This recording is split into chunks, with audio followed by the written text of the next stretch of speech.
এখানে আমি একটা খুব গুরুত্বপূর্ণ কথা বলি। জি। আমার মনে হয় বিএনপির মধ্যে কোনো একটা মেরুকরণ ঘটেছে। বিএনপির যে আগের চরিত্রটা ছিল, এখন সেই চরিত্রের মধ্যে কিছুটা আমরা পার্থক্য দেখতে পাচ্ছি। বিএনপি আগে ইসলামী মূল্যবোধের কথা বলতো, এখন তারা ইসলামী মূল্যবোধকে দক্ষিণপন্থা বলেন এবং মৌলবাদের উত্থান বলেন। আমি দুই একটা পয়েন্ট আপনাকে দিই, যেটা আমি খুব আশ্চর্যান্বিত হয়েছি। আপনি জানেন চার্লি নামে একজন ব্যক্তি মারা গেল, একজন বামপন্থীরা তাকে শ্যুট করে হত্যা করে মার্কিন যুক্তরাষ্ট্রে।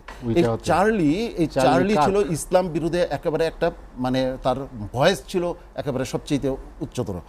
সেই চার্লির সাথে বিএনপি মিটিং করছে।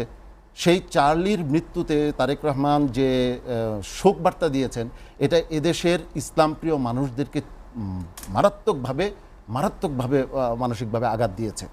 কারণ হচ্ছে আমাদের যখন মানে আমাদের ইসলামের প্রতিনিধিরা যখন ফিলিস্তিনে মারা যাচ্ছে, একজন এই কয়েকদিন আগে মারা গেল, ওই ক্ষেত্রে আমি শোকবার্তা দেখলাম না, কিন্তু সেই ফিলিস্তিনের বিরুদ্ধে যার ভয়েস ছিল সবচেয়ে উচ্চকিত, তার মৃত্যুতে উনি যে শোকবার্তাটা দিলেন, এটা আসলে কাকে মানে সন্তুষ্ট করার জন্য, এটা নিয়ে একটা কানাঘোষা চলছে।